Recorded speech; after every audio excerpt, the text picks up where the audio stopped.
Good evening, ladies and gentlemen. I am here this evening to propose the motion that this House regrets religion. I will be making my case under two broad headings. One, whether religion is a force for evil within society, and if its supposed benefits for the individual outweigh the damage they do to society. And two, whether these supposed benefits for the individual are in fact benefits at all.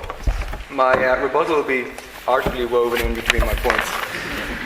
My first point, in fact, has a lot to do with what Zoe was talking about, with war and how it's caused by political and economic factors as well. While this may be true, religion, like any other ideal, can act as an incentive for conflict or intolerance for people. Yet religion by its very nature has the potential to be far more influential in convincing people to commit atrocities than any other belief or ideal might have otherwise. In order to commit a violent act or be intolerant towards someone with whom I disagree over a political or any other ideology, I have to give myself the right to do that. I have to consult my own moral compass. I have to rationalise my actions, and I'm fully accountable for any act I carry out. In order to commit a violent act or be intolerant towards someone with whom I disagree over a religious belief, I don't have to do the same thing at all. My God, the divine creator and ruler of all, the supreme being, benevolent, omniscient, omnipotent, a being than which nothing greater can be conceived, has commanded me to do so. Surely there can be no greater justification or motivation to commit a violent act, or no greater excuse when it is behind the economic or political factors are behind it. I am not claiming that religion is the only motivation for violent acts, as Zoe seems to think that the proposition is, or that without religion violence and intolerance would vanish. I'm saying religion is by far the strongest motivation for intolerance, and the fact that religion preaches faith, by and large, over questioning and rationalizing, only exacerbates this problem, as there is no room for personal debate or reflection upon what your God has commanded you to do. Even if you claim that these conflicts are fully justified because they're in fact being ordered by God himself, they are in fact, if you believe in God, that he is telling you to do these. You can only be talking about a tiny minority of these conflicts, because there's so many different conflicts waged by so many different people with so many different ideas, lots of them contradictory to others, that only unless God has a severe case of multiple personality disorder, they can't all be right. No, thank you.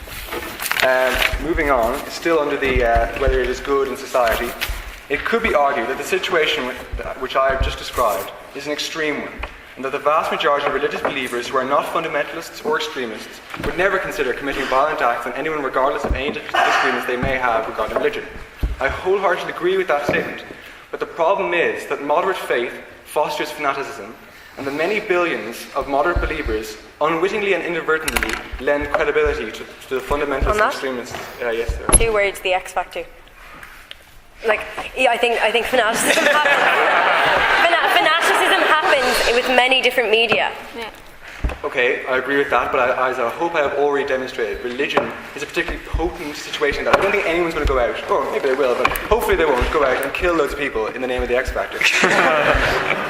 Those who consider themselves only moderately religious really need to give serious thought to the fact that the comfort that religion gives them actually comes at a terrible price. As the great Bill Maher put it, if you belong to a political party or a social club that was tied to as much bigotry, misogyny, homophobia, violence, and sheer ignorance as religion is, you'd resign and protest. To do otherwise to be an enabler, a mafia wife for the true devils of extremism that draw their legitimacy from the billions of their fellow travellers. On the subject of moderate faith fostering fanaticism, which is a sort of a separate but similar issue, moderate faith perpetuates the existence of an ideology that acts as a strong motivation for intolerance and violence. There will always be those who take their beliefs further than those moderate believers who are around them. Again, I can see that this argument can apply to almost any ideology, but as I hope I have already demonstrated, religion is a particularly potent case of an ideology that can drive people to commit violence in its name.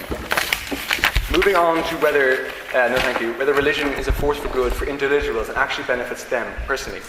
When Karl Marx made his famous statement that religion is the opium of the people, he was referring to the fact that religion was being used in society as a method of preventing the downtrodden poor from revolting against the awful conditions in which they were condemned to live. No, thank you. If they believed that they would be rewarded in the afterlife with eternal bliss, they'd have less incentive to change things for the better in the here and now.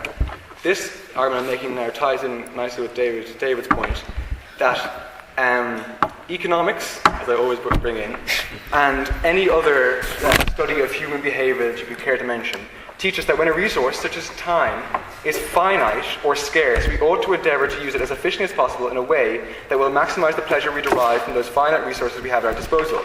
Conversely, when a resource is seemingly infinite, we human beings tend not to bother ourselves too much over whether or not we are using it efficiently. Because after all, it doesn't really matter. There will always be plenty more out there. Look at how we treated oil before it was running out very quickly. Or look how we treat animals that are endangered. We hunt them less because we take more care of them because there's not that much in there. Time in the religious worldview is infinite. The imperative to use it wisely is therefore greatly diminished.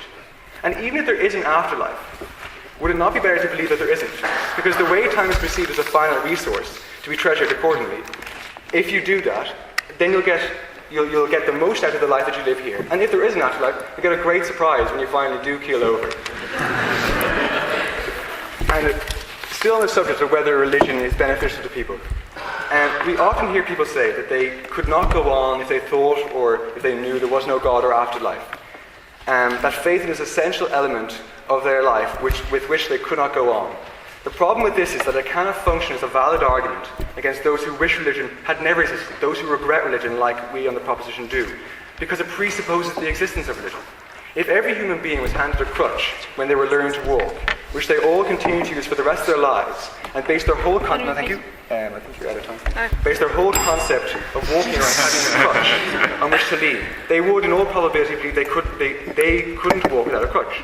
We who have never grown up with such a concept, however, believe no such thing. Of course, those of us fortunate enough to be able-bodied can walk without a crutch. If religion and the concepts of a benevolent God and the afterlife had never existed, I doubt very much if anyone would struggle to go on without those psychological crutches which they use at the moment. So, in summary, if you do not believe in supporting pointless wars, as I hope I have demonstrated, the vast majority of religiously inspired wars must necessarily be, as they can't all be right unless God has a severe case of multiple personality disorder, you should regret religion.